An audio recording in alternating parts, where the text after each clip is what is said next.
저는 결국 이준석 대표의 행방, 그다음에 유승민 전 의원에 대한 행방 이런 것들이 가장 당안에서 시끄러울 것 같아요. 여전히 그 문제가 가장 뜨거운 감자이고 누구도 건들고 싶어하지 않는 이슈이기도 하거든요. 윤여희 위원장이 바로 그 직진에서 그 문제 다뤄야 된다. 저는 그 문제 다뤄야 된다고 보는 게 그 통합이라는 이야기를 했기 때문에 그러니까 이준석, 유승민이 없는 통합 얘기는 거의 대부분의 국민들이 공허하게 들으실 거예요. 네, 저는 그래서 그 문제를 다뤄야 된다고 봅니다. 그러면 이런 게 이제 포인트가 되겠죠. 일단 혁신위 멤버에 이른바 이준석계 정치인들 천하람, 네, 천하용인 중에 혁신위원 임명하면 넣을 거냐. 그게 하나가 있는 거고 이건 사실 전 사이드 메뉴라고 보고요. 메인 메뉴는 메뉴. 이 혁신위원장이 이준석 대표한테 만남을 요청할 수 있잖아요. 만날 거냐. 근데 그 뒤에 뭐가 더 있냐면 만나거나 만남을 요청했다라는 그 보도가 나왔을 때 그 행보가 공식화됐을 때 당에서 인요한 위원장한테 눈칫밥 안 먹일 자신 있냐. 누가 눈칫밥 먹여요? 이게 궁금한 거예요. 예, 한 주간 쟁점에 대한 이슈 패널들의 직감으로 풀어보는 시간이죠. 한판 직감, 오늘도 두 분과 함께합니다. 먼저 김재섭 국민의힘 서울도봉갑 당협위원장, 어서 오십시오. 네, 안녕하세요. 도봉구 아나운서 토나스 김재섭입니다. 예, 그리고 박성민 더불어민주당 전 최고위원, 어서 오십시오. 네, 안녕하세요. 박성민입니다. 예, 자 원래 오늘 권지웅 전 더불어민주당 최고위원이 나오셔야 되는데 개인 사정으로 박성민 전 최고위원이 함께하셨습니다. 예, 두 분 조합도 기대가 됩니다. 친합니다. 예. 두 분이 타방송에서는 많이 만나셨었습니까? 너무 자주 봐요. 그래서 민주당인 것 빼곤 다 좋아합니다. 저도 국민의힘인 것 빼곤 다 좋아합니다. 예, 좋아하지 말고 싸워주시기 바라겠습니다. 자, 첫 번째 직감 이슈. 자, 앞에서 이제 브리핑으로 전해드렸는데 국민의힘 이제 새 혁신위원장으로 인요한 연세대 의대 교수가 내정이 됐죠. 이제 김기현 대표는 전권을 부여하겠다. 활동 기한까지 이제 위원회에서 결정할 수 있는 그런 내용인데 과연 전권을 행사할 수 있을 것이냐? 그 전권 행사하면서 국민의힘의 반전을 만들어낼 수 있을 것이냐? 첫 번째 질문으로 가보겠습니다. 자, 우리 김재섭 위원장부터 말씀 주시죠. 그 전권이라는 거는 좀 포괄적이고 다 주겠다 이런 거는 한편으로 안 주겠다는 소리일 수도 있어서 조금 더 구체적이었으면 좋겠어요. 예를 들면 혁신위원회에서 공천에 관련된 권한을 받을 거냐, 그러니까 줄 수 있냐 없냐. 공천권에 관련한 개혁을 논할 수 있느냐. 네, 그게 핵심일 것 같아요. 그러면 정말 전권이라는 말이 어색하지 않을 것 같고 예를 들면 전권이라고 하지만 공천은 제외 이렇게 되면 사실은 뭐 밍숭맹숭한 개혁이 될 수밖에 없다고 봅니다. 물론 다 해라 이런 내용이니까. 예, 그렇게 돼야 전권이라는 것이 의미가 있을 것 같고요. 예. 이 혁신위원회가 원래는 저희가 지난 김은경 혁신 때도 많이 비판을 했지만은 잘못하면은 욕만 먹고 끝날 수 있거든요. 그러니까 정말 강도 높은 혁신을 하기 위해서는 저는 선거 6개월 앞둔 지금 상황에서 공천을 다루지 않은 혁신은 사실은 그냥 좋은 말 대잔치가 될 수도 있다. 이 생각이 듭니다. 아직은 기대는 하되 조심스럽게 지켜보겠다. 그럼요. 이렇게 우여곡절 끝에 했고 그다음에 김기현 대표가 전권을 준다는 말씀을 하셨고 그 인요한 위원장 역시도 다른 것들은 다 내려놨다. 예를 들면 공천이라든지 뭐 총선이라든지 개인의 신상과 관련된 내용은 다 내려놓고 개혁만 하겠다라고 약속을 하셨던 만큼 저희가 시작부터 뭐 비난할 필요는 전혀 없을 것 같고요. 그렇죠. 오히려 힘을 실어줄 필요가 저는 있을 것 같고 다만 이제 공천이라는 아주 예민한 화두를 과연 다룰 수 있을 것이냐. 이제 이게 저는 핵심일 거라고 봅니다. 자, 박성민 전 최고위원은 어떻게 보셨어요? 인요한 위원장. 인요한 혁신위의 1호 혁신안이 되어야 될 것에 대해서 생각을 제가 해봤는데요. 타당이긴 합니다만. 타당이긴 합니다. 제안을 하셨어요. 1호 혁신안. 1호 혁신안은 김기현 대표의 사퇴, 비대위 전환 해야 된다. 전 이걸 던지지 않으면 이 혁신위는 혁신 없는 혁신위로 끝날 것이다. 마치 따뜻한 아이스 아메리카노처럼 차분한 혁신, 차분한 변화 그것만 강조하다가는 제가 봤을 때 강서구청장 보궐선거 참패가 똑같이 반복될 것이다. 이렇게 생각이 되거든요. 그 보궐선거 참패하고 나서 김기현 대표 자리 지키고 있습니다. 최고위원들 사퇴 안 했어요.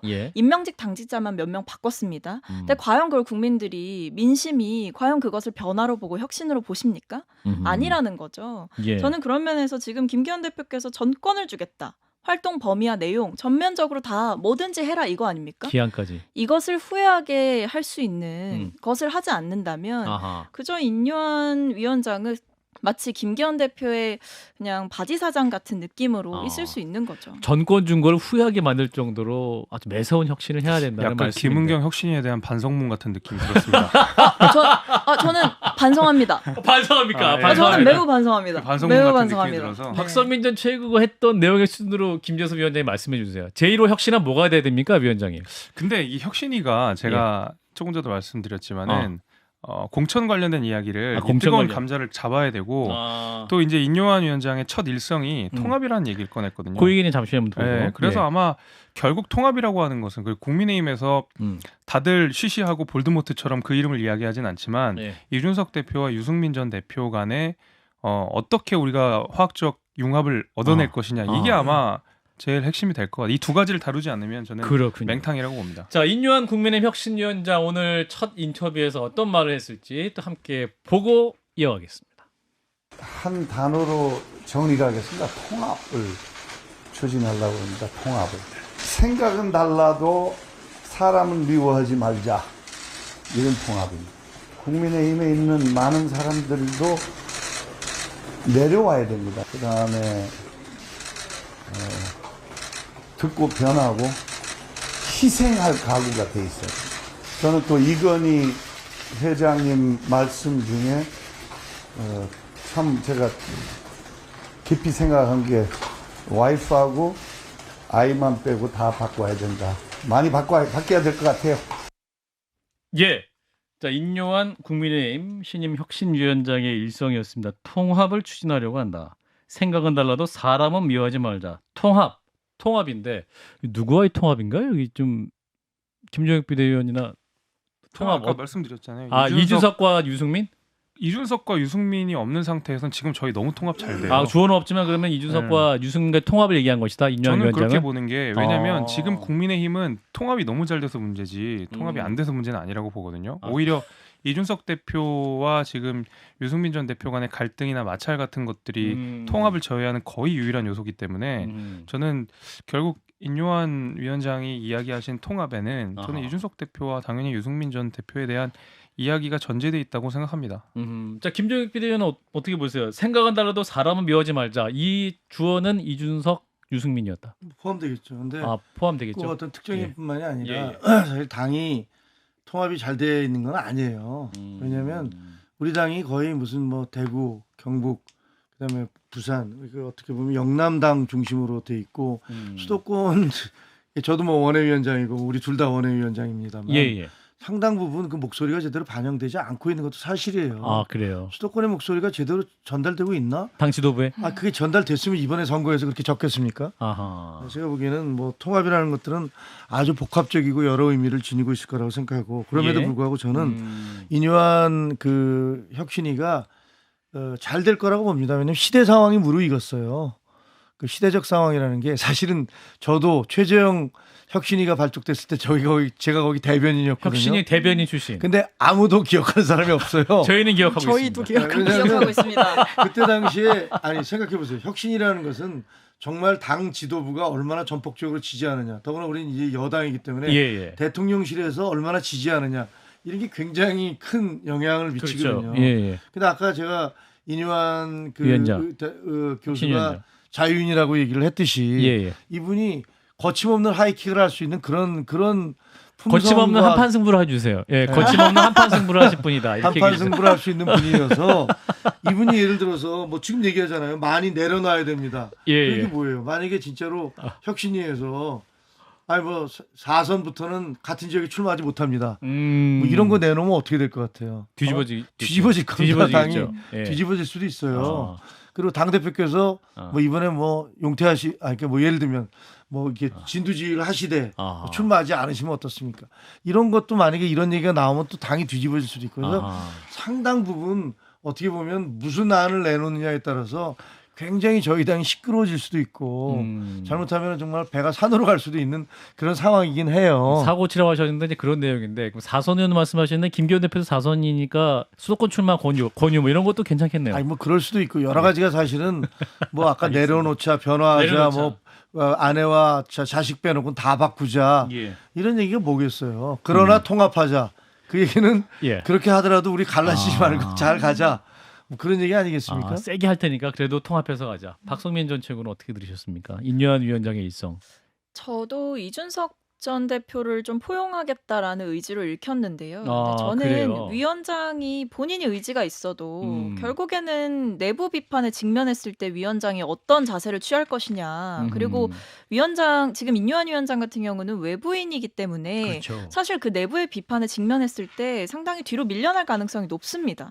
그렇지 않겠습니까? 사실 예. 뭐 원래 혁신위원장의 하마평에 뭐 하태경 의원 이런 분들도 있었잖아요. 그렇죠. 심지어 그분은 적극적으로 의사를 자천 타천. 네, 언론에다 자천 대고 의원이 강하게 말씀도 있었죠. 네, 예. 하셨거든요. 예. 근데 그분조차도 지금 국민의힘은 품지 못했는데 제대로 예. 혁신위원장으로 충분히 앉힐 만한 뭐 인사라고 생각을 할 수 있잖아요. 예. 그럼에도 불구하고 굳이 외부 인사를 데려왔다는 것은 음. 말로는 우리 당을 향해서 쓴소리 해달라라고 하지만 괄호치고 내 심기를 불편하게 하는 거 빼고 라는 게 있는 거죠. 아, 그런가요? 장 변호사님은? 저는 김재섭 위원장이 주신 이야기를 좀 곰곰이 곱씹어 봤는데요. 공천, 예, 권한. 공천 건드려야 된다. 예, 당연히 공천 권한. 국민들이 그거를 하나의 바로미터로 판단하실 것 같아요. 그런데 하지 못할 것이다.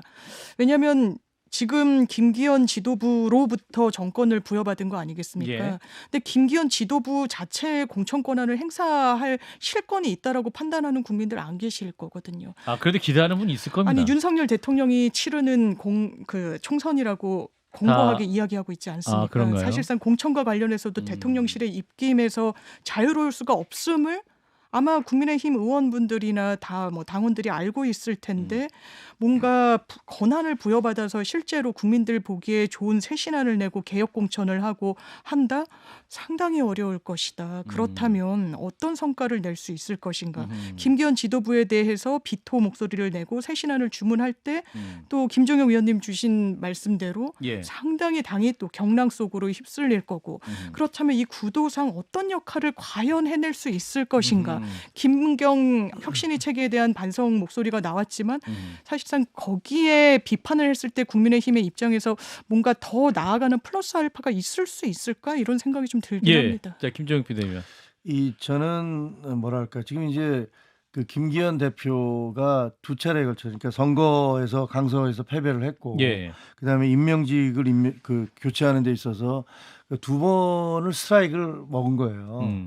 세 번째가 이제 혁신위를 내놓은 건데 예. 뭐 하태경 의원을 할 수도 있었겠지만 저는 인요한 교수를 한 것들이 굉장히 그 좋은 선택이었다라고 생각을 해요. 그리고 여기서 이제 이 혁신위에 어떠한 면면의 인사들이 들어갈 것이냐. 혁신위원으로. 위원으로. 현역 의원 중에도 들어가실 테니까. 뭐 여러 가지가 여러 분이 들어갈 거 아니에요. 예. 그러니까 아마 통합이라는 것과 혁신이라는 그 두 가지를 함께 아우를 수 있는 사람들을 고심하시겠죠. 그래서 이 혁신위가 잘 구성돼서 물론 이제 저는 그렇게 과격한 뭘 내놓을지는 잘 모르겠어요. 예.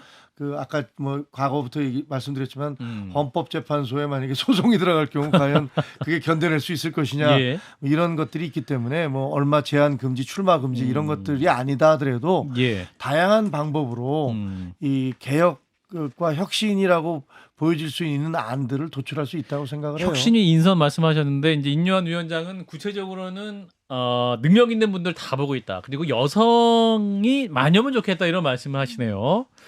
여성 중에서 혁신 사고 칠 수 있는 분 어떤 분일까요? 글쎄요, 뭐 제가 생각나는 분은 예. 딱히 없습니다. 아직까지는 잘 없어요. 아, 그래요? 뭐, 있어요. 자, 김정영 비대위원 누굽니까? 윤희숙. 윤희숙. 윤희숙. 그렇죠. 윤희숙 전 의원 사고 칠 분. 아니 사고를 안 치고. 그러니까 혁신할 분. 왜 자꾸 사고라 그래요? 다니고 사고 계속 치길 바라는 것도 아니면서. 저는 이현주 전 의원 생각나요. 이현주. 네. 이현주 전 의원도 저는 이현주 의원 품으면 정말로 아까 얘기하신 거 실천하는 거라고 생각합니다. 생각이 달라도 강하겠네요. 예. 사람은 묘하지 않는다. 예, 근데 저는 이제 예. 그 조금 걱정이 되는 것이 예. 그 일단 기대가 너무 높아졌어요. 혁신위원회에 혁신위에 대해서. 대해서. 그게 그러네. 좀 걱정이긴 해요. 왜냐하면 예. 일단은 인요한 위원장이 임명되는 데까지 너무 오랜 시간이 흘러버렸어요. 강서구청장 보궐선거에 패배한 이후에 예. 바로 혁신이 띄우겠다는 말이 제일 먼저 나왔는데 너무 오래 걸렸다라는 점, 도대체 누가 어떻게 할 거야라는 기대가 높아졌다라는 점, 예. 이게 한 가지 이제 우려사항인 거고, 두 번째는 김기현 2기 지도부라고 불리는 이유가 저희가 임명직이 사퇴했잖아요. 그렇죠. 그러니까 2기 임명직이 들어온 상황에서 쇄신이 부족하다는 얘기를 보수 언론지에서도 하고 있는 상황이거든요. 그렇죠. 예. 그러면 그 혁신의 어떤 그 내용들을 혁신위가 채워줘야 되는 건데 예. 과연 지도부에서 충분하게 하지 못한 혁신을 혁신위가 얼마큼 해낼 수 있을 것이냐. 전 이 두 가지 때문에 혁신위 자체에 대한 기대가 너무 높아진 것도 사실이라고 봅니다. 그래서 뭐 김종혁 비대위원님께서 말씀하시기를 큰 내용은 안 나올 것 같다. 뭐 이렇게 온건한 내용이 나올 것 같다 말씀하시지만 그렇게 하면은 전 더 욕먹을 거라고 보거든요. 아하. 그래서 오히려 말씀하신 대로 사고를 한번 치셔야 될 것 같아요. 윤유한 위원장이. 큰 사고를 한번 치셔야 될 것 같아요. 큰 사고. 떠들썩한 사고를 한번 치셔야 될 것 같아요. 칠 수도 있어요. 네. 두 분 다 너무 강하게 계시니까 우리 김재섭 위원장이 바라는 떠들썩 사고는 이를테면 어떤 겁니까? 아까 이제 김종익 비대위원은 다선 의원들 이렇게 뭐 출마적 바꿔라라든가 뭐 이제 불출마 이런 얘기도 하셨는데 저는 결국 이준석 대표의 행방, 그다음에 유승민 전 의원에 대한 행방 이런 것들이 가장 당안에서 시끄러울 것 같아요. 여전히 그 문제가 가장 뜨거운 감자이고 누구도 건들고 싶어하지 않는 이슈이기도 하거든요. 김영희 위원장이 바로 그 직진에서 그 문제 다뤄야 된다. 저는 그 문제 다뤄야 된다고 보는 게 그 통합이라는 이야기를 했기 때문에 그러니까 이준석, 유승민이 없는 통합 얘기는 거의 대부분의 국민들이 공허하게 들으실 거예요. 네, 저는 그래서 그 문제를 다뤄야 된다고 봅니다. 장 변호사님은 다룰 수 있을까요? 저는 이준석이 과연 본인이 통합되기를 이준석 전 대표가 원할까? 이미 지금 결단이 서지 않았을까? 헤어질 결심했다? 예, 왜냐하면 뭐 대구 가서 특강한 것도 여러 정치적 해석을 났는데 이준석 대표는 어쨌든 정치세가 있는 정치인이라고 생각해요. 그리고 비례대표제 어떻게 최종적으로 결정될지 모르지만 선거법 개편. 예, 준연동형 비례대표제로 하더라도 비례대표 의석수를 감안한 정당을 띄웠을 때 국민의힘에 위협이 되지 않을 것인가? 저 그렇지 않을 거라고 봅니다. 본인이 처한 정치 상황을 정확히 진단하고 있으면 저는 이준석 대표는 국민의힘과는 진작에 갈라질 결심을 이미 하지 않았나라는 판단이 들어서 이준석 대표는 통합을 원하지 않을 것이다. 근데 저희 방송에서는 12월 말까지 일단 상황 보신다고 저는 했는데 정치적 수사라고 생각합니다. 정치적 수사다. 예, 왜냐하면 기회를 주겠다라고 이야기를 하지만 아마 물밑에선 준비를 할 수밖에 없는 여건인 것 같아요. 너무 감정의 골이 깊고요. 저는 국민의힘의 대변인 이런 타이틀을 가지신 분들이 방송에 나와서 배신자 뭐 이런 이야기를 하는 걸 보면 이 두 뭐 진영도 아니죠. 이 결합할 수 없겠구나, 화합할 수 없겠구나 이미. 약간 민주당은 통합을 건넜다. 원하지 않으시는 것 같긴 한데 네, 박선미님 최고. 일단은 그러면 이런 게 이제 포인트가 되겠죠. 일단 혁신위 멤버에 이른바 이준석계 정치인들 천하람. 네, 천하용인 중에 혁신위원 임명하면 넣을 거냐. 그게 하나가 있는 거고. 이건 사실 전 사이드 메뉴라고 보고요. 메인 메뉴는 메뉴. 이 혁신위원장이 이준석 대표한테 만남을 요청할 수 있잖아요. 만날 거냐. 근데 그 뒤에 뭐가 더 있냐면 만나거나 만남을 요청했다라는 그 보도가 나왔을 때, 그 행보가 공식화됐을 때 당에서 인요한 위원장한테 눈칫밥 안 먹일 자신 있냐. 누가 눈칫밥 먹여요? 이게 궁금한 거예요. 아니 김기현 대표께서 갑자기 좀 약간 불편한 기색을 내비치실 수도 있고 또는 인요한 위원장이 또 반대로 생각해보면 공격을 받을 수도 있는 거거든요. 혁신안 내놨을 때 너 이준석 파지 이런 식으로 또는 왜냐하면 사실 지금 국민의힘 이준석 내부에서 파지?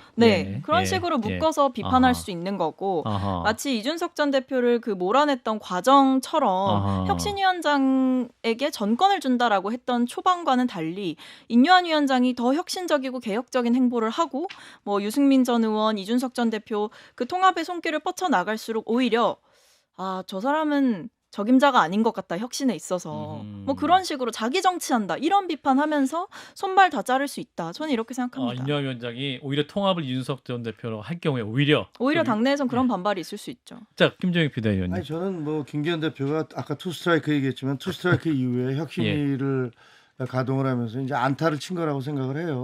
안타 쳤다. 혁신위가 어떤 행동을 할 것이냐에 대해서는 지금 말씀하신 박성민 전 최고 얘기하신 대로 이준석 대표 만나는 게 뭐가 문제겠어요. 물론 누구든지 만날 수 있는 거 아니에요? 혁신위원장이 뭐 누구를 못 만나겠어요. 다 만날 수 있고 만나면은 뭐 사실을 보지 않을 것이냐. 저는 그렇게 보지 않을 거라고 생각하고 근데 한 가지 제가 말씀드리고 싶은 건 당원들 얘기를 들어보면요. 굉장히 불편해하는 게 팀보다 훌륭한 선수는 없어요. 근데 이준석 대표는 자꾸만 본인이 팀보다 훌륭한 팀을 앞서는 선수인 것처럼 자꾸만 주변 분들도 얘기를 하시고 그러는 거는 저는 이준석 대표를 우리 함께 가야 된다는 부분을 100% 동의를 하고 그리고 굉장히 소중한 보수의 자산이라고 생각하지만 자꾸만 어떤 한 사람에 대해서 우리 전체 그 팀, 우리 당 이런 것보다도 한 사람이 더 앞서서 그 부분이 막 스포트라이트가 되고 그게 안 되면 뭐가 마치 뭐 망하는 것처럼 얘기하는 거는 좀 불편해요. 근데 지금 당에서 또 다양한 목소리 나오는 것 같아요. 권영세 의원, 이분은 이제 대통령과도 소통 굉장히 잘 되시는 분이라고 알려져 있는데 중진이기도 하시고 이준석, 유승민 전 의원 포용 같이 갈 수 없다. 이분들은 윤석열 정부가 망하기를 기대하는 분이다. 이렇게 진짜 강하게 말씀하시거든요. 어제 깜짝 놀랐어요. 권영세 의원 굉장히 점잖은 분인데 이렇게 또 단정적으로 말씀하셔서 이미 그러면 대통령도 이런 마음을 갖고 있는 게 아니냐 해석할 수 있을 것 같은데, 자 우리 김재섭 위원장 어떻게 보세요? 글쎄요, 포용 가능할까? 저는 당위의 문제라고 생각합니다. 당위 해야 된다. 네, 저는 해야 된다고 봐요. 왜냐하면 갈라져서 좋을 거 하나도 없다라고 생각하고 제가 여전히 기억하고 있는 한 가지 장면이라고 한다 그러면 거의 대통령서 막바지에 그 윤석열 대통령이 가운데 계시고 좌우에 이렇게 이준석 대표랑 유승민 전 대표가 만세를 하고 있는 그 장면이 제가 아직도 기억이 나요. 그러니까 국민의힘이 막판에 가장 유세할 때였죠. 그러니까 가장 힘이 있을 때는 항상 다양한 목소리가 이 안에서 터져 나오고 서로 뭐 갈등도 하고 또 봉합도 됐다가 이게 저는 저희 당의 다이내믹스라고 보거든요. 그래서 당연히 이제 권영세 장관께서는 그런 의견을 가질 수 있다고 보지만 저는 반대로 오히려 이준석 전 대표와 유승민 전 의원이 같이 가야 전 총선에서 이길 수 있다고 봅니다. 그렇군요. 자, 그럼 신당은 없다. 신당은 불가능하다. 하면 안 된다. 유승민, 이준석 신당은 하면 안 된다. 저는 그렇게 생각합니다. 알겠습니다. 자, 박서민 전 최고. 과연 포용할 수 있을 것이냐. 근데 흐름 자체는 지금 거의 안 되는 그런 분위기이기도 하고. 과연 인류와 위원장 아까도 말씀하셨지만 그런 불편한 걸 극복할 수 있겠는 이게 관건이다는 말씀이네요. 네, 그러니까 이게 근원적인 한계가 있는 거죠. 사실 이렇게 혁신위를 띄운 게 제가 봤을 때는 김기현 대표께서 비대위로 가기 싫으니까, 그러니까 비대위로 가게 되면 본인이 사퇴를 하셔야 되는 거고 본인의 자리를 내려놓아야 되는 건데 일종의 그 대표로 향하는 책임론을 피하기 위해서 저는 지방선거에 지고 나서 비대위가 아닌 혁신위를 띄운 거라고 생각하거든요. 일종의 임시방편인 거죠. 그런 만큼 이 김기현 지도부 체제가 그냥 공고하게 유지가 되고 있고 뭐 임명직 당직자 개편 과정도 애청자분들께서 들으셔서 아시겠지만 가장 중요한 사무총장 자리에는 결국 TK 출신의 신윤 의원을 임명을 하지 않았습니까? 그런 것만 봐도 여전히 그 이야기하고 있는 뭐 수평적인 당정관계, 소통 잘 되는 당정관계 이런 게 허상이라는 거를 그 이후의 과정에서도 볼 수 있었던 거거든요. 이런 체제 자체가 유지가 되고 있는데 이 상황에서 뭔가 도발적인 혁신안이 나오는 것도 불가한 거고 설령 혁신안이 나오더라도 지도부에서 그것을 받아줄 것이냐 용산 눈치 보다가 시간 끌기 할 거고 결국 선거 치르는 국면으로 접어들고 그렇게 되지 않겠나 싶습니다.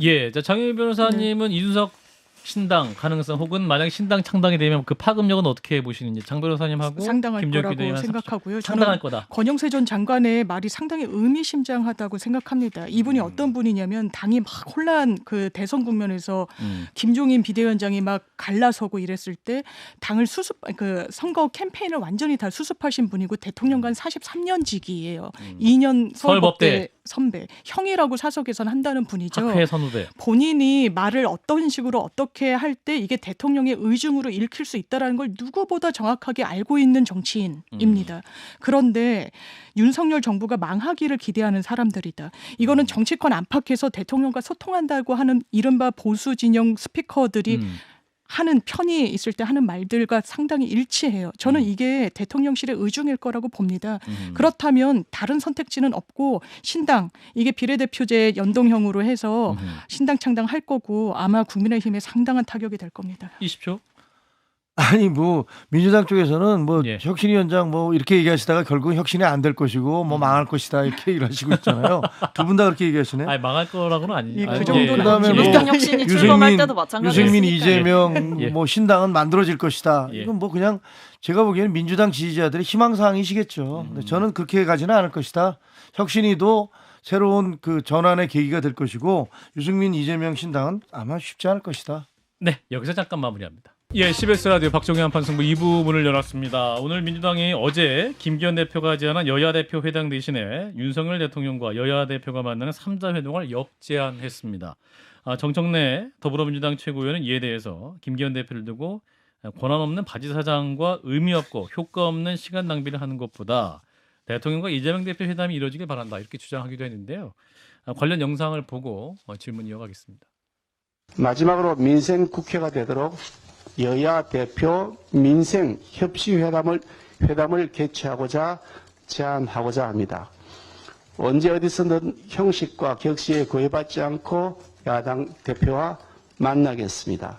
허심탄회한 대화를 통해 꼬인 것은 풀고 신뢰는 쌓아나가도록 하겠습니다. 윤석열 대통령은 국민이 오르니 국민의 목소리를 경청하고 야당의 목소리에도 귀 기울이고 야당 대표와도 만나서 진지하게 대화해야 합니다. 괜히 김기현 대표를 내세워 민생회담 제안하는 그런 쇼를 멈춰주시기 바랍니다. 권한도 없는 바지 사장과 의미 없고 효과 없는 시간 낭비를 하는 것보다는 실질적인 윤 대통령과 이재명 대표의 회담이 이루어지길 바랍니다. 예, 그래서 한판진감 두 번째 질문은 윤석열 대통령, 이재명, 김기현 여야 대표와의 3자 회동 받을 것인가라는 것이 두 번째 질문입니다. 자, 박성민 전 최고부터 답변 주시죠. 안 받을 이유가 있습니까? 이제 저는 더 이상 뭐 도망칠 구멍이 없다 이렇게 생각을 하고요. 예. 윤석열 대통령에게 주어진 시간 많지 않다라고 생각합니다. 예. 왜냐하면 지금 하반기에 정부가 분명히 상저하고를 얘기를 했어요. 예. 그러니까 하반기에 경제가 경제 좋아질 상황. 거다라고 예. 이야기를 했습니다. 근데 지금 벌써 10월 말이에요. 그리고 이제 곧 새해가 다가옵니다. 근데 추석 이후부터 민심이 심상치 않은 것이 바로 이 민생, 경제 이 부분이거든요. 그런데 여기에 대해서 지금 정기국회에서 야당에게 여러 가지 협조를 구해야 하고 대통령이 공언했던 뭐 3대 개혁 과제라던가 이런 거 국회를 거치지 않고 할 수 있는 거는 아무것도 없는 거예요. 그렇다고 한다면 야당 대표를 만나서 당연히 여러 가지 협조 요청을 해야 되는 게 정상적인 수순이거든요. 예. 근데 여기에 대해서 윤석열 대통령께서 본인이 계속 소통은 강조하지만 거기서 이재명만 빼고 다 소통하겠다 이렇게 얘기하는 거는 사실 말의 이치도 맞지 않고 그 혁신을 하겠다 반성하겠다 이런 부분에 있어서 신빙성이 상당히 결여되는 모습인 거죠. 그런 면에서 저는 3자 회동 뭐가 그렇게 어렵냐 단독으로 만나는 게 그렇게 부담스러우니 뭐 김기현 대표 같이 껴서 만나자는데 그게 뭐 그렇게 부담스러운가 이런 생각이 드는 거죠. 근데 또 정청래 최고위원이 아까 김정일 전 비대위원도 말씀하셨지만 이게 또 국민의힘 김기현 대표에 대해서 바지 대표다, 바지 사장과 의미 없고 효과 없는 시간 낭비다 이런 말씀 자체는 또 여야 대표 간에도 협상의 여지를 줄이는 그런 발언 아닙니까? 뭐 좀 강하게 말씀을 하신 것 같긴 한데요. 근데 예. 이거는 저는 김기현 대표께서 지금껏 당을 이끌어온 운영 방식을 좀 보셔야 된다고 생각합니다. 당 운영 방식. 그렇죠. 원래 처음에 사실 지금 이 모든 사태의 발단도 결국에 강서구청장 보궐선거 참패가 있는 거 아닙니까? 예. 뭐 이것저것 변화하고 있는 것도. 근데 거기서 처음에 분명 국민의힘에서 무공천 얘기했고 일각에서는 김태우 후보가 뭔가 나오려고 할 때 그것도 좀 부적절하다 이렇게 비판하시는 분들도 분명 제 기억에 있었거든요. 예. 근데 나중에 다 같이 총동원돼서 같이 열심히 선거운동 하셨잖아요. 예. 공천도 결국에 했고. 그렇기 때문에 지금까지 김기현 대표가 당을 이끌어온 과정을 보면 결국에 용산에 쓴소리 하나 못하는 예스맨이었다라는 거를 증명해온 거고 그것은 지금까지의 모든 시간과 과정들이 증명하는 것이다. 민주당이 봤을 땐 그런 거죠. 그렇다면 이제 와서 갑자기 대통령과 수평적으로 당정관계 이끌어가겠다라고 하는 김기현 대표의 말이 민주당 입장에서 얼마나 신빙성이 있습니까? 지난번에 특별사면 3개월 만에 시켜갖고 재공천해가지고 귀책사유 당사자를 다시 그렇게 공천하는 무리한 모습에 있어서 김기현 대표가 무력하게 끌려가는 모습을 저희는 봤는데 예. 그 상황에서 중요한 협상 아젠다들 다 했는데 협상했는데 용산 심기 거스른다고 다시 손바닥 뒤집으면 그땐 어떡합니까? 그거야말로 시간 낭비이기 때문에 저희 입장에서는 그냥 윤석열 대통령과 야당 대표가 지금껏 만나지도 않은 것도 이상하고 그리고 야당 대표와 그렇게 단독으로 만나는 게 대통령실에서는 싫다고 하니 김기현 대표 껴서 3자 회동하자. 이건 되게 자연스러운 논리인 거죠. 김재섭 위원장. 아유 숨도 안 쉬고 이야기를 하시네요. 거의 5분간 숨도 안 쉬고 얘기하시는데. 5분까지는 아니고. 3분. 아니 우리 박성민 최고가 처음에 이런 말씀하셨었어요. 국회를 거치지 않고 어떻게 국정이 운영이 되냐. 아니 민주당이 곧 국회 아니에요. 민주당이 곧 국회 아니고 국회 안에는 국민의힘도 있고요, 더불어민주당도 있고요, 정의당도 있고 이렇게 있습니다. 예. 그러니까 짐이 곧 국회요 이런 거 아니기 때문에 국회를 거친다는 말 안에는 여당 대표의 협상을 전제해야 된다라는 말씀을 이미 박성민 최고 스스로가 말씀하신 거예요. 예. 저는 그 이재명 대표 머릿속에는 그냥 진짜 정치밖에 없다고 생각합니다. 이번에도 영수회담 제안하면서 민생이라는 타이틀은 걸어놨는데 내용을 보면 결국에는 나 대통령 옆에 같이 있을 거야. 내 체급은 김기현이 아니라 윤석열이야. 그러니까 나는 지금 대선을 계속 이어가고 있어라는 그 자기 확인을 계속 하고 싶어하는 것 같아요. 진짜 민생이라고 했으면 뭔가 여당 대표 만나가지고 일단 풀어야 될 걸 풀어야 되겠죠. 그리고 나서 대통령에게 전달할 수 있는 방법들을 또 전달할 수 있게 고민을 해야 되고, 저는 대통령께서 이재명 대표 만나시는 게 좋다고 생각합니다. 어쨌든 죄는 법원이 판단하는 거고 만나서 풀 수 있는 건 풀어야 되는데, 그렇다고 이재명 대표가 무슨 여당 대표 패싱하고 그냥 윤석열 대통령 만나자고 하는 거는 이재명 대표 머릿속에 자기 욕심밖에 없다라는 거죠. 김정일 PD. 아니 가까이 마이크 가까이. 양자회담 해봤냐고요. 양자회담 여야. 바지사장인지 뭔지, 여야 지금 현재 그러면서 너 바지사장이니까 나는 못 만나라고 얘기하는 건 그 상대방에 대한 너무 모욕적인 얘기 아니겠어요?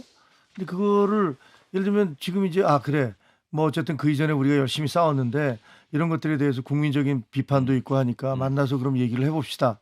그 여야가 만나서 대화를 해보고 민생을 어떻게 할지를 챙겨봅시다.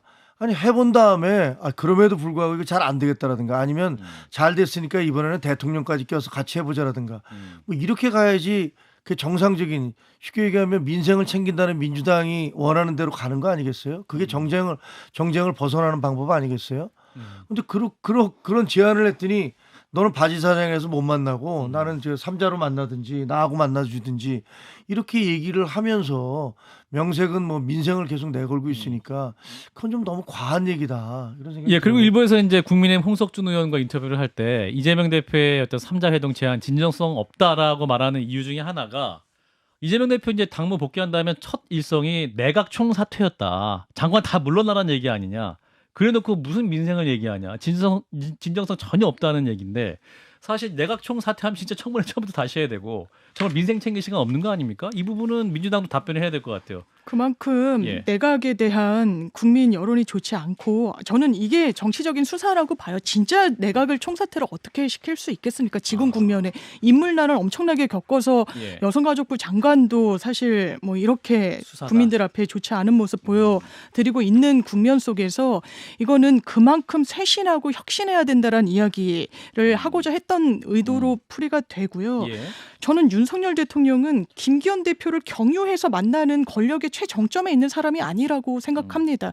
이 말인 즉슨 과거에 대통령이 야당 대표를 왜 만나겠어요. 이재명 대표가 이야기한 대로 만나는 것만으로 뭔가 민생의 물꼬가 트이겠구나라는 신호를 국민들께도 드릴 수 있는 겁니다. 저는 지금 김기현 대표가 마치 뭐 이재명 대표가 진정성 없고 정치적인 뭐 쇼를 한다라고 국민의힘에서 이야기를 하는데, 김기현 대표가 나부터 만나자고 하는 것도 상당히 정치적으로는 오독될 수 있다는 생각이 듭니다.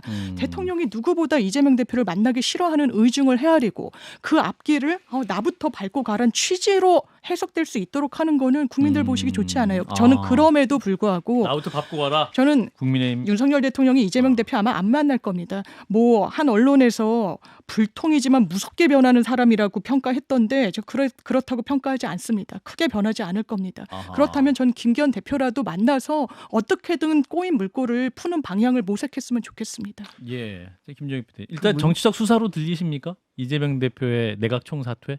아니요. 뭐 실질적으로는 과거에 그 이상민 장관에 대해서 탄핵을 실제로 해방 이후에 처음으로 했었잖아요. 그리고 지금 대법원장에 대해서는 28년 만에 부결을 시켰었지 않습니까?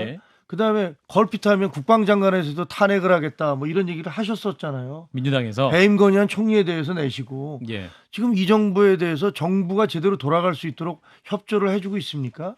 아니면 그 이상민 장관은 어떻게 됐습니까? 헌법재판소에서 만장일치로 기각됐잖아요. 거기에 대해서 사과하셨습니까? 제가 보기에는 지금 민생 말로는 민생이지만 전혀 그런 것들에 대해서 진정성이 생각하지 않는다고 생각하고 문재인 정부 때 야당에서 그 대통령 뭐 영수회담 해 주십시오라 했더니 영수회담은 무슨 왕조 시대의 개념이고 저 국회에서 여야 대표가 만나면 되지 왜 대통령을 만나려고 하느냐라고 얘기했던 게 민주당 아닙니까? 본인들이 과거 하셨던 그런 얘기도 생각하면서 남을 비판하셔야죠. 박성민 최고. 그러니까 일단 이상민 장관 말씀하셨는데요. 이상민 장관은 여기서 꺼낼 주제가 아니죠. 왜냐하면 당시 이태원 참사 있었고 이태원 참사 있은 뒤에 대통령이 도대체 누가 어떻게 정치적인 책임을 지었습니까? 누구한테 도대체? 행정안전부 장관한테 마땅히 지웠어야 되는 건데 이상민 장관 지키셨잖아요. 대통령께서. 그렇게 수많은 국민들이 서울 한복판에서 돌아가셨는데 거기에 대해서 제대로 사과도 못 받았다고 유가족들은 얘기하고 있고 여기에 대해 정치적 책임을 진 국무위원들도 없고 공직자들도 없었지 않습니까? 그런 면에서 저는 당연히 그거는 탄핵 추진은 당연한 일이었다 이렇게 생각을 해서 그건 논외로 했으면 좋겠고요. 자꾸 과거에 이제 홍익표 원내대표께서 대변인이던 시절에 영수회담에 대해서 좀 비판적으로 말씀하셨던 거를 끄집어내시는데 예. 그때 상황은 이미 문재인 전 대통령께서 여야 대표들을 만나자고 제안을 한 상태였던 거예요. 그런데 그 과정에서 황교안 대표가 여야 대표 같이 만나는 자리를 이제 문재인 전 대통령이 제안을 했는데 본인은 굳이 따로 만나야겠다 이렇게 얘기를 하면서 비판하는 과정 중에 나왔던 얘기입니다. 그리고 이재명 대표께서 그 뭐 내각 총사 때 그거 얘기하신 거에 대해서는 제가 알기로는 회의 마치자마자 대변인께서 기자들 앞에서 그 말은 전면적으로 국정 쇄신을 하는 각오로 그런 좀 변화한 국정 운영을 보여달라. 그 정도의 각오로 해달라. 이런 이야기다라고 설명을 수사다? 하신 바가 있습니다. 거기에 대해서는 더 논쟁의 여지가 없는 것 같습니다. 아니, 이거는 반박을 좀 해야 될 것 같은데 이상민 장관에 대해서는 실질적으로 탄핵을 시켰잖아요. 그래서 6개월 동안 행안부를 마비시켰잖아요. 아니 탄핵을 시키기 전에 그 사람을 먼저 자르셨어야죠. 아니 대통령께서. 근데 그거는 정치적 결정은 대통령이 하는 겁니다. 그런데 아니 근데 야당에서는 대통령이 이상민 장관을 지키려고 그 수많은 국민들이 돌아가신 상황에서 책임을 안 지었다는 건 잘못된 거 아닙니까? 아니 그거는 정치적인 책임을 어떻게 져야 되느냐는 판단의 여부가 있는 건데 그럼 이상민 장관이 무슨 정치적 책임을 법적으로 졌습니까? 탄핵을 하셨지만 헌법재판소에서 문재인 정부에서 임명한 헌법재판관들이 다수인 헌법재판소에서 만장일치로 기각을 한 사태에 대해서는 민주당이 그거는 책임을 지셔야 되는 거 아닙니까? 아니 문재인 정부에서 임명한 헌법재판관 이런 말씀 하실 필요 없고요. 왜요? 아니 그거는 그게 무슨 의미가 있습니까 지금 상황에서? 왜 이 의미가 저는 없습니까? 헌법재판소를 그런 식으로 정치 영역으로 끌어들이는 거 온당하지 않다라고 생각합니다. 최소한 사법부를요. 그러니까 뭐 문재인 정부에 임명했든 윤석열 정부에서 임명했던 헌법재판관에는 판사로서 판단하는 건 정당의 의식을 갖고 판단하는 거 아니니까 이제 그런 부분은 무리다라는 말씀하는 것 같고. 좋습니다. 근데 저는 이제 중립적으로 정치적인 판단하는 책임을 것이다, 판사는. 지우는 과정 중에 하나였고 최후의 수단으로서 저희가 탄핵을 선택했다라는 말씀을 드리고 싶은 거고요. 예. 탄핵으로 직행하지 않았습니다. 대통령께 해임 건의안 얘기했고요. 그 국회에서 결정해서 보냈는데 무응답하셨잖아요.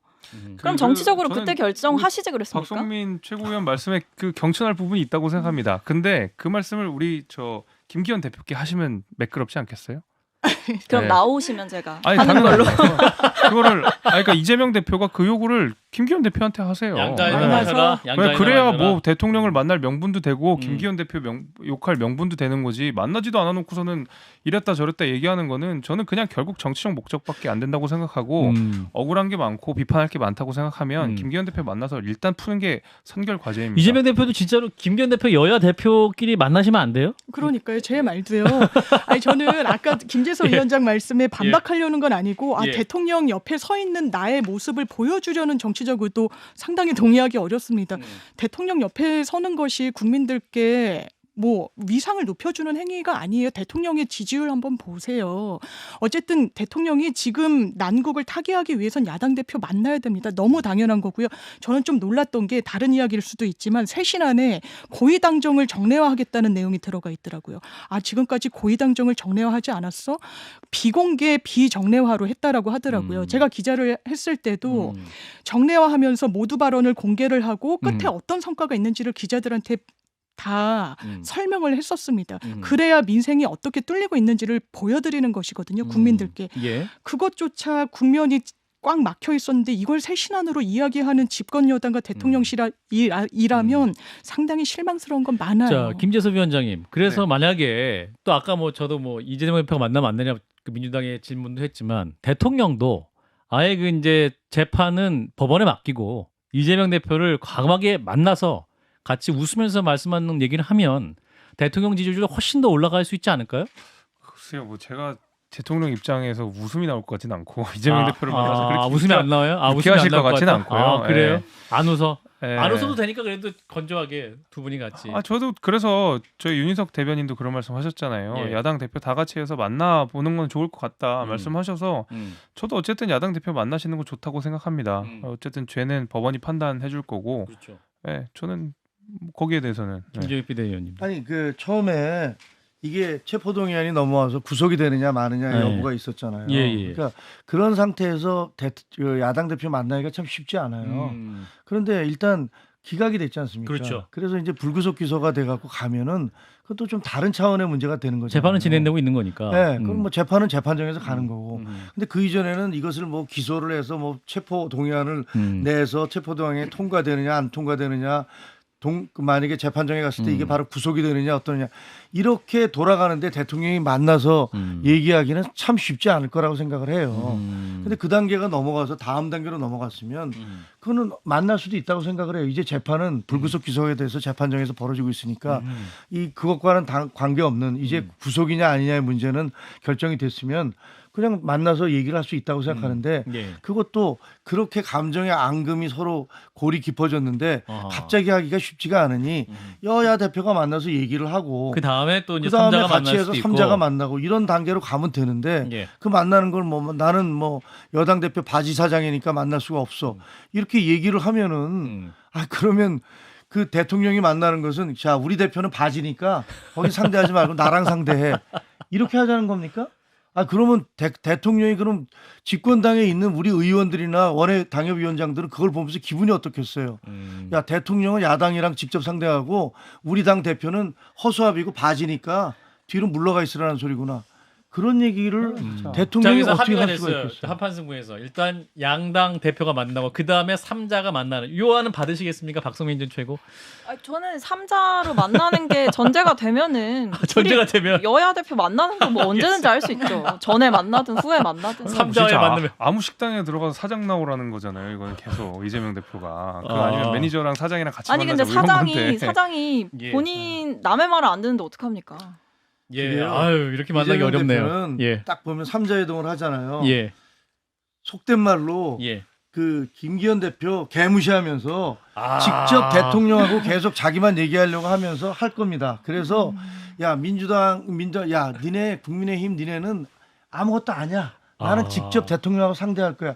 라는 그림을 연출을 하시려고 할 거예요. 이재명 대표도 좀 달라지시지 않았을까요? 모르겠어요. 그래도... 그건 달라질지 모르겠지만 예. 제가 정치적인 어떤 그동안 취재해본 과정을 알겠습니다. 보면 그렇게 가실 거고 알겠습니다. 우리 당은 굉장히 기분 나쁠 겁니다. 미리 예단하셨는데 자 이제 이재명 대표 얘기를 본격적으로 또 해보겠습니다. 자 이제 단식 때문에 건강 악화가 돼서 병원에 입원을 했다가 이제 35일 만에 당무 복귀를 했죠. 그래서 이재명 대표가 체포동의안 처리 과정 일로 더 이상 왈가왈부하지 않기를 바란다. 그런 문제로 우리 역량 소진하고 시간 보낼 만큼 현실이 녹록치 않다라고 밝히면서 통합의 메시지를 내기도 했는데 자, 오늘 마지막 질문은 당 통합 메시지를 낸 이재명 대표 당 갈등과 개딸들의 분란을 잠재울 수 있을까? 자, 이 부분입니다. 박성민 전 최고. 일단 첫 메시지가 저는 좀 성공적이었다 이렇게 생각을 하고요. 그래요. 뭐 왈가왈부 하지 마라라는 거는 더 이상의 어떠한 행동도 어떠한 말도 그 체포동의안 가결표를 던진 사람들을 향해서 어떤 것도 하지 말라라는 신호를 읽혔거든요. 가결표 던진 의원들을 그렇죠. 향해서. 그러니까 이 갈등은 여기서 끝낸다. 끝이다. 네, 이재명 대표께서 본인의 손으로 갈등에 좀 매듭을 지은 것으로 보여져요. 그래서 저는 이 시간 이후부터 이재명 대표께서 이렇게까지 첫 복귀하는 일성에서 이 정도로 말씀을 하셨으면 당인이라면 정치인들이라면 여기에 대해서 좀 존중하고 더 이상의 뭐 가결표 의원들에 대한 징계, 색출 이런 발언들은 이제 안 하셨으면 좋겠습니다. 해당 행위 한 5명 뭐 윤리심판원 얘기도 있었잖아. 이 부분도 통일된 것이다. 네, 저는 그것도 포함됐다고 봐요. 아하. 그거 할 거였으면 하자고 했겠죠. 아하. 근데 원래 이렇게 뭐 김재석 가결파, 뭐 개딸, 당 분란 여기에 대해서 이재명 대표 태도는 늘 일관됐어요. 그냥 좋은 말 한 스푼. 그러니까 그 정도로 항상 늘 끝났어요. 그러니까 이미 집에 불이 나고 있는데 조그만 양동이 하나 들고 그냥 마당에다 물 한번 뿌리는 정도로 늘 이 분란들을 잠재우는 척을 해왔죠 지금까지. 그래도 이번 발언은 그래도 첫 당무 복귀 일성이니까 의미 있지 않을까? 이전과 좀 다르지 않을까? 무게감이. 아니 당무 복귀를 하게 된 당무 복귀를 오랜만에 하게 된 이유가 이 가결 때문에 그런 거잖아요. 그러면서 중간에 단식하시고 뭐 여러 가지 이유가 있었잖아요. 그러니까 당연히 이 메시지를 안 내는 건 말이 안 되는 거고요. 아하. 그러니까 전 국민이 이재명 대표의 입을 보면서 가결파에 대해서 어떻게 하지라고 아하. 지켜보고 있는 찰나인데 예. 항상 이재명 대표는 늘 뭐 개딸과 비명 간의 갈등이 있을 때 이렇게 그냥 좋은 말, 애매모호한 말 한마디씩만 던지는 걸로 늘 위기를 모면하려고 시도를 해요. 근데 실제로는 그렇지 않잖아요. 항상 그 롤플레잉을 하면서 이재명 대표는 나름의 좀 너그러운 모습을 계속 보여주려고 하고 예. 이재명 대표를 대신해서 차도살인해주는 그 친명계 정청래 의원 같은 분들 계시잖아요. 어떻게든 뭐 징계하겠다라고 하고 그 해당 행위 뭐 윤리심판원에서 결정한다고 하지만 저는 그 기준 아마 해당의 기준을 저는 민주당 지도부가 설정할 거라고 보거든요. 해당이 뭐가 해도 제가 봐서는 전혀 민주당이 해당 아니거든요. 그래요? 근데 민주당 입장에서 이들을 해당 행위라고 낙인 찍고 징계하고 하는 거는 사실은 가결파 색출이랑 아무런 차이가 없어요. 그냥 합법적인 제도적인 방식으로 가결파를 색출하고 징계하겠다는 것밖에 안 됩니다. 장윤 변호사. 좋은 말 한 스푼이라는 말에는 평가에는 좀 너무 야박하다라는 생각이 들고요. 다만 정치인 앞에 놓여진 문제지에 정답을 체크했다라고 생각합니다. 지금 그런 가결파 색출하겠다 첫 일성으로 이야기하기 쉽지 않아요. 민주당이 잘해서 강서구청장 선거 이겼다고 보기 어렵습니다. 예. 반사의 이익을 얻은 거예요. 만약에 가결파 색출을 하겠다고 하면 국민들이 짜증낼 겁니다. 그리고 이게 확정된 당론도 아니었고요. 기본적으로 국회법에 무기명 투표를 하게끔 프로세스가 정해진 수순대로 했는데 그걸 선별한다, 징계하겠다, 해당 행위다.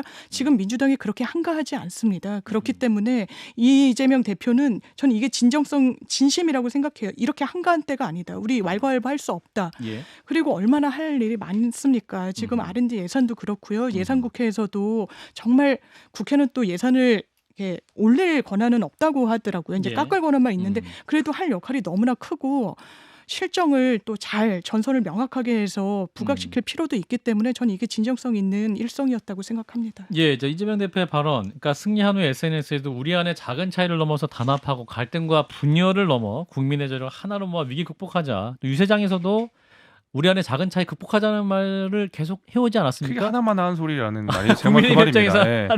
예. 김정혁 비대위원은 어떻게 보세요? 김정혁 의원은 이게 정치잖아요. 정치.